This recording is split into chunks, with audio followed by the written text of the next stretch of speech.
So we're in the design district, which is pretty swanky. Tell me about, like, we're in this, there's this big sphere thing. What is this that we're in right now?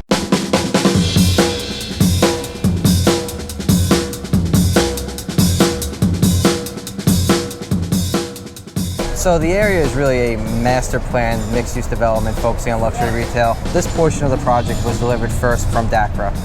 There are multiple owners in the area, but DACRA is the main developer that has done a lot of the new construction in the area. Okay. And so this has probably been here 5-6 years. So DACRA is the main developer, but it's a city, so it's not like one.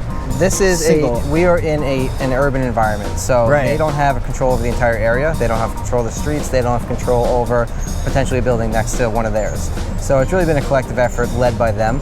And you're seeing a lot of other landlords, you know, some of the bigger groups, retail groups, or big family funds from New York have come down that are very savvy on the retail side. You also have 2 art museums in the one block up. When you look at these stores, in essence, the stores themselves are artwork. We're walking up what's really the central Paseo right now. It connects all different parts of the design district, north to south. Okay. You know, what you'll see is that along this Paseo, you have a lot of the big names. You know, Cartier flagship to our left. Okay. Hermes right here. Got it. Fendi. Very Instagrammable. See a lot of people come here to take pictures. Yeah. You know, create those moments on cameras. You know, so now we're crossing over 40th Street, which was, you know, kind of the first block of the design district. Christian Louboutin, Yves Saint Laurent. You know, what we do have though in the winter is you have a lot of tourism coming.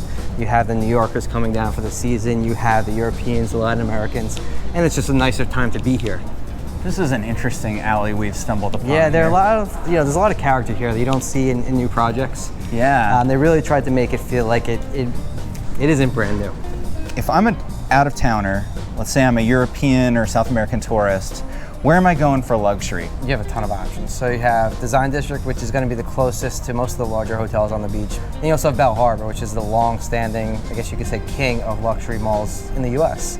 Aventura Mall has a little bit of everything, and then Sawgrass Mills, which is an outlet center, probably about 30 to 40 minutes away from here, has both the big box, you know, discount retailers, as well as the Colonnade shops, which is really a luxury at somewhat of a discount. So the reason you're going to come to the design district is because it's kind of cooler than those? It's closer.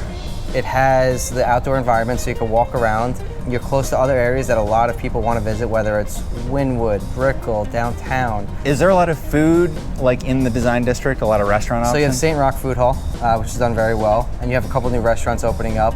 Swan just opened up, which is Dave Grutman concept. You have Joel Robuchon's opening a few restaurants. So there's a lot more coming into the area. St. Roch, do they have beer at this St. Roch Food Hall? So they do then? Yeah. All right, let's head over to St. Roch and check that out.